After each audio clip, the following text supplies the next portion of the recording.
नमस्कार. मी अंकिता कारले. सध्या श्रावण महिना सुरू आहे. त्यानिमित्ताने मी अजून एक श्रावण कथा लिहिली आहे. ती कथा आता मी तुम्हाला वाचून दाखवते. कथेचं शीर्षक आहे प्रवचनाची कर्मणी कथा.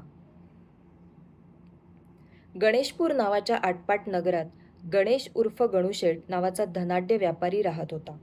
त्याचा किराणा मालाचा व्यापार होता. पिढीजात पद्धतीचा व्यापार गणूशेठने आणखी वाढवला होता. गणूशेठ तसा जात्याच हुशार आणि सभ्य माणूस. बालपणापासून वडिलांच्या सोबत दुकानात बसून तो सगळं काही शिकला होता. धान्यमाल कुठून आणायचा, गिऱ्हाईकं कशी सांभाळायची, कामगारांना कसं सांभाळायचं, गल्ल्यावर कसं बसायचं, अशा कितीतरी गोष्टी गणू त्याच्या वडिलांकडून शिकला होता. आपली वट कशी राखायची, सगळ्यांशी कसं गोड बोलून नाती निर्माण करायची आणि टिकवायची, अशा गोष्टी त्याला आता नीट जमत होत्या. बाकी व्यापाराचा माल हा अतिशय चोख आणि उत्तम दर्जाचा असल्यामुळे गावातील लोक देखील त्याला धरून असत. त्यामुळे गणूशेठ जसा पिढीजात व्यापारी होता तसं गावातील लोक देखील त्याचे पिढीजात गिराईक होते. गावात गणूशेठ आणि त्याच्या कुटुंबाला मान होता. त्याचे स्पर्धक देखील त्याच्या चांगल्या स्वभावामुळे त्याचे मित्रच होते. गावातील महत्त्वाच्या गोष्टींमध्ये त्याचा सहभाग असे. त्यामुळे एकूणच त्याचं सामाजिक वर्तुळ हे फार मोठ्या त्रिज्येचं होतं, ह्यात काही शंका नाही. गणूशेठ हा प्रथमपासूनच सरळ मार्गी जाणारा, मेहनती, सुस्वभावी असा होता. वयाच्या 22व्या वर्षी त्याचा विवाह तितकीच सुस्वभावी असणाऱ्या नाजूकाशी करण्यात आला. नावाप्रमाणेच ती खरोखरी नाजूक होती. अजूनही अतिशय साधा स्वभाव, तितकीच कष्टाळू, मनमिळाऊ, अगदी गृहकृत्य दक्ष बायको भेटल्याने गणूशेठचं नशीब याही बाबतीत फळफळलेलं होतं असं त्यालाही वाटे आणि इतरांनाही. त्याचं सारं श्रेय तो समंजस नवऱ्यासारखं त्याच्या सुविद्य पत्नीला देत असे. पुढे कालांतराने त्याला 2 अपत्ये झाली, मोठा मुलगा आणि धाकटी मुलगी. त्यामुळे त्याच्या संसाररूपी चित्राची चौकट झकास दिसू लागली. मुले आता नुकतीच शाळेत जाऊ लागली होती. त्यामुळे नाजूकाबाई हा सगळा व्याप सांभाळता सांभाळता मेटाकुटीला येत असत. गणूशेठचं मातृपितृ छत्र अलीकडे हरपल्यामुळे तर घर आणि दुकान ह्यांची जबाबदारी आता अधिक वाढलेली होती.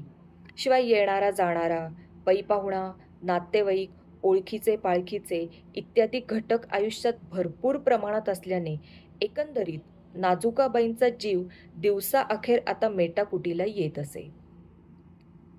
ही कसरत चालूच होती. तितक्यात गावात एक समूह आला. ते फार मोठे आध्यात्मिक गुरु होते. त्यांचं प्रवचन ऐकायला मिळणं म्हणजे केवढं थोर भाग्य. गावातील समस्त लोकांनी त्यांची सेवा करायचं ठरवलं. त्या संपूर्ण समूहाची सोय देवळातील धर्मशाळेत करण्यात आली. त्यांच्या भोजनाची व्यवस्था करण्यात आली. गावातील लोकांनी वर्गणी काढून, व्यापाऱ्यांनी त्यात अधिक भर घालून मस्त उत्सव करू असं ठरवलं. मांडव घालण्यात आला. यथायोग्य सगळी व्यवस्था झाली.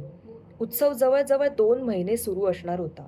सकाळी सकाळी चित्तशुद्धीसाठी प्रवचन आणि मग दुपारनंतर ध्यानधारणा असा साधारण कार्यक्रम.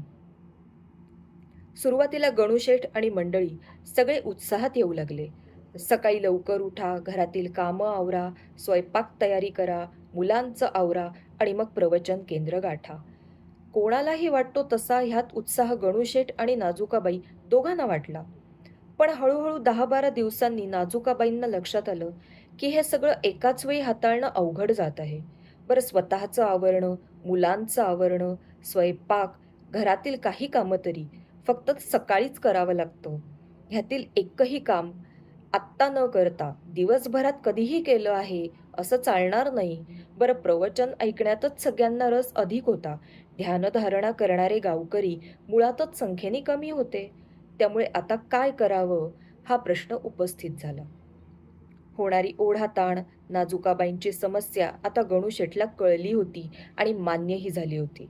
एकूणच गावातील समस्त महिला मंडळाचा प्रश्न हाच होता. त्यावर विचारविनिमय करण्यात आला.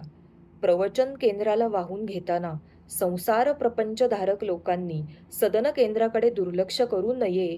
प्रवचनातच सांगितलेला हा विचार गावकऱ्यांनी गांभीर्याने घ्यायचं ठरवलं. गुरूंशी शिस्तीत चर्चा करून एक तोडगा काढला की सकाळी ध्यानधारणा करावी आणि दुपारनंतर प्रवचन ठेवावं, ज्यामुळे गावातील पुरुष, स्त्रिया, मुलं, वयस्कर मंडळी सगळेजण आनंदाने येऊ शकतील. अखेर इच्छित बदल झाला. प्रवचन आणि सदन दोन्हीही केंद्र सुरळीत चालू राहिली. नाजूकाबाईंचा विचार करून गणूशेठने पुढाकार घेतल्याने त्याचा संसार प्रपंच, इतर गावकऱ्यांचा संसार प्रपंच आणि गुरूंचा प्रवचन प्रपंच तीनही गोष्टी मार्गी लागल्या आणि सगळ्या गोष्टी सांभाळून घ्यायचं त्याचं व्रत अखंड चालू राहिलं. अशा प्रकारे गणेशपूर आटपाट नगरामध्ये चालू झालेल्या प्रवचनाची कर्मणी कथा सुफळ संपूर्ण झाली. धन्यवाद.